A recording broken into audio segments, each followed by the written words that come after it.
केदारनाथ धाम एक ऐसा धाम है जिसके बारे में हर कोई गहनता से जानना चाहता है।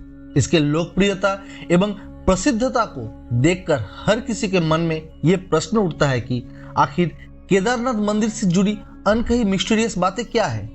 आखिर केदारनाथ मंदिर की ऐसी कौन सी बातें हैं जो इसे इतना लोकप्रिय बनाते हैं। इसीलिए आज हम आपको केदारनाथ मंदिर से जुड़ी एक या दो नहीं बल्कि 10 ऐसी रोचक तथ्य आपके साथ साझा करेंगे जिन्हें जानकर आप आश्चर्यचकित रहे बिना नहीं रह पाओगे। आइए जानते हैं केदारनाथ मंदिर से जुड़े अनकहे पहलू। लेकिन दोस्तों, मेरे हर वीडियो की तरह इस वीडियो में भी बताना चाहूंगा, प्लीज वीडियो के एंड तक जरूर देखिए और अगर आप इस चैनल पर नए आए हो तो इसे जल्दी से लाइक और सब्सक्राइब कर दीजिए। तो चलिए आगे बढ़ते हैं। केदारनाथ का सबसे बड़ा रोचक तथ्य और रहस्य यहाँ पर स्थित शिवलिंग है। यह शिवलिंग त्रिकोण के आकार का एक बड़ा पत्थर है जिसे भगवान शिव के बैल रूपी अवतार का पीठ वाला भाग माना जाता है। यह शिवलिंग मानव निर्मित ना होकर प्राकृतिक है जो धरती में से प्रकट हुआ है। इस शिवलिंग का निर्माण का पीछे महाभारत के समय काल की पांडव एवं भगवान शिव से जुड़ी कथा प्रचलित है। इसमें महाबली भीम शिव के बैल रूपी अवतार के पीछे वाला भाग को पकड़ लेता है, जिसके कारण वो भाग वही रह जाता है। बैल के 4 भाग 4 अन्य स्थानों पर प्रकट होते हैं। इन्हीं 5 स्थानों को सम्मिलित रूप से पंच केदार का नाम से जाना जाता है। केदारनाथ पंच केदार में से एक होने के साथ साथ 12 ज्योतिर्लिंग में भी एक ज्योतिर्लिंग है। दरअसल एक समय में नर एवं नारायण इस जगह पर भगवान शिव की तपस्या कर रहे थे। उनकी तपस्या से प्रसन्न होकर शिव ने उन दोनों को दर्शन दिया। उसके बाद शिव ने अपने एक रूप को हमेशा इस स्थल पर ज्योतिर्लिंग के रूप में निवास करने का आशीर्वाद दोनों को दिया। उसके बाद से केदारनाथ का स्थान ज्योतिर्लिंग में भी सम्मिलित हो गया। केदारनाथ मंदिर का निर्माण बड़े बड़े पत्थर और चट्टाने शिलाखंडों से किया गया है। इन शिलाखंडों को आपस में जोड़ने के लिए इंटरलॉकिंग सिस्टम को अपनाया गया है, जिसमें कई भी सीमेंट इत्यादि का प्रयोग नहीं किया गया है। अब इसमें सबसे बड़ा रोचक तथ्य और रहस्य यह है कि केदारनाथ स्वयं समुद्र तल से 22,000 फीट की ऊंचाई पर स्थित है। इतनी अधिक ऊंचाई पर इतने विशाल शिलाखंडों को पहुंचाना और फिर उन्हें एक के ऊपर एक रखकर इंटरलॉकिंग करना किसी मानव के लिए संभव नहीं दिखता। मंदिर निर्माण का यह अद्भुत रूप इसे और रोचक बना देता है। केदारनाथ मंदिर भक्तों के लिए केवल 6 माह तक ही खुलता है। मई में अक्षय तृतीया के दिन इसे खोला जाता है और दीपावली के अगले दिन गोवर्धन पूजा में इसे बंद कर दिया जाता है। उसके बाद मंदिर का कपाट 6 माह तक बंद रहते हैं और भगवान शिव को प्रतीकात्मक स्वरूप के नीचे उखी मठ में स्थापित कर दिया जाता है। ऐसा इसीलिए किया जाता है क्योंकि उस समय यहाँ भीषण बर्फबारी होती है। इस कारण वहाँ के स्थानीय नागरिक, दुकान वाले, प्रशासन के अधिकारी और अन्य लोग वहां से नीचे रहने चले जाते हैं। इस दौरान केदारनाथ धाम जाने का सभी मार्ग बंद हो जाता है और यह स्थल पूरी तरह से सुनसान रहता है। केदारनाथ के मुख्य मंदिर के आधा किलोमीटर से भी कम दूरी पर एक मंदिर है जिसका नाम है श्री भैरवनाथ मंदिर। भैरवनाथ को इस क्षेत्र का क्षेत्रपाल कहा जाता है, जिनके द्वारा केदारनाथ मंदिर और इसके आसपास वाले स्थलों का सुरक्षा की जाती है।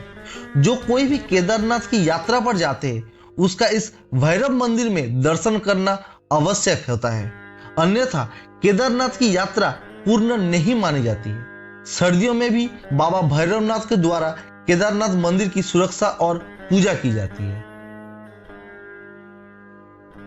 इसका एक और सबसे बड़ा रोचक तथ्य यह है कि यहाँ जलने वाली अखंड ज्योत या दीपक, दरअसल जब मंदिर को पुजारी द्वारा सर्दियों में मंदिर का कपाट बंद कर ताला लगा दिया जाता है, तब मंदिर के अंदर एक जलता हुआ दीपक छोड़ दिया जाता है। इसके 6 माह के पश्चात जब मंदिर का कपाट पुनः खोला जाता है तब वो दीपक उसी तरह जलता हुआ पाया जाता है। इसके साथ ही ऐसा प्रतीत होता है कि जैसे कल ही किसी ने मंदिर में पूजा अर्चना और साफ सफाई की है। 2013 में आई भीषण त्रासदी के बाद जब मंदिर के कपट मई माह में खोला गया था, तब भी ये अखंड ज्योत जल रही थी। वर्ष 2013 में केदारनाथ में आई प्राकृतिक आपदा के बारे में कौन नहीं जानता। ये आपदा इतनी ज्यादा भीषण थी कि लगभग 10,000 से ज्यादा भक्तों की मृत्यु हो गई थी। केदारनाथ जाने का मार्ग के साथ अन्य स्थल पूरी तरह से तहस नहस हो गई थी, लेकिन आश्चर्य की बात यह था कि मुख्य मंदिर को कुछ भी नुकसान नहीं पहुंचाया था। इसका कारण था बाढ़ के पानी में बहकर आई एक विशाल चट्टान, जिसे आज हम भीमशिला के नाम से जानते हैं। 2013 में जब बाढ़ का पानी तेज गति से केदारनाथ मंदिर की ओर बढ़ रहा था, तब उस पानी के साथ एक विशाल चट्टान भी बहती हुई मंदिर तक आई और ठीक मंदिर के पीछे आकर रुक गई।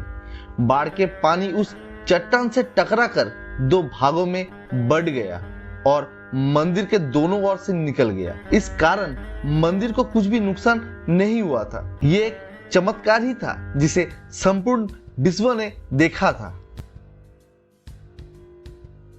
केदारनाथ ने केवल 2013 की प्राकृतिक आपदा ही नहीं झेली थी, बल्कि 400 वर्षों तक ये मंदिर बर्फ में ढका रहा था।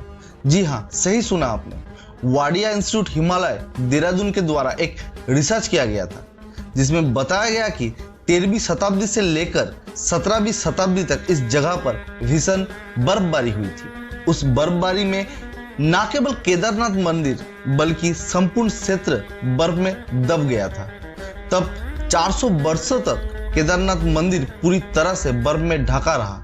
उसके बाद 17वीं शताब्दी में बर्फ हटने के बाद मंदिर पुनः देखने में आया और फिर से यहाँ की यात्रा शुरू कर दी गई। मंदिर की दीवारों पर बर्फ से ढका होने की निशान आज तक देखा जा सकता है।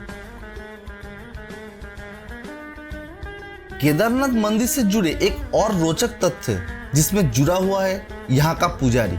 सदियों पहले जब भारत की भूमि पर आदि शंकराचार्य ने जन्म लिया था, तब उनके द्वारा केदारनाथ मंदिर का पुनर्निर्माण किया गया था। साथ ही उनके समाधि भी केदारनाथ मंदिर के पीछे स्थित है। आदि शंकराचार्य के द्वारा केदारनाथ मंदिर की देखभाल पूजा अर्चना का कार्य कर्नाटक राज्य की बीरासिप जंगम समुदाय के ब्राह्मणों को सौंपा गया था। तब से ये परंपरा आज तक चली आ रही है। इसके साथ ही मंदिर के सभी पूजा अनुष्ठान और कोई भी कार्य कन्नड़ भाषा में ही किया जाता है।